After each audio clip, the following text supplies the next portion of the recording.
চলো গাইস, আজকে আপনাদের সঙ্গে সামনে কিছু কথা বলবো বাস্তবতা। আগেকার যুগের মানুষরা বলতো বড়লোকদের বিষয়ে কথা বলতো, আর ভাঙা দিয়ালের বিষয়ে কথা বলতো, আর খেপা শিয়ালের বিষয়ে কথা বলতো। তা আমরা শুনতাম, কিন্তু এখন বাস্তবতা সেইটাই দেখছি সঠিক। মানে বড় লোকদের বিষয়ে কথা বলতো, যে বড় লোকই খেয়াল, মানে কখন কি বলে কখন কি করে বোঝা মুশকিল, এটা বাস্তবতা। আর ফাটা দিয়াল কখন পড়ে যাবে কখন ভেঙে যাবে এটাও বলা মুশকিল, এটা বাস্তবতা। আর খেপা শিয়াল কখন কাকে কামড়াবে এটাও বোঝা মুশকিল।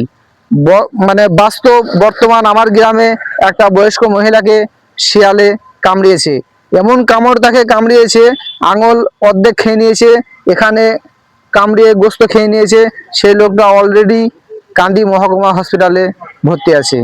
বাস্তব, মানে আগে মানুষ বলতো আর এখন সেটা ঘটছে, মানে বাস্তব, এটা সত্যি আমরা দেখতে পাচ্ছি। হ্যাঁ, আমরা নিজে চোখে দেখেছি শিয়ালে কামড় দিয়েছে, হসপিটালে ভর্তি হয়ে আছে।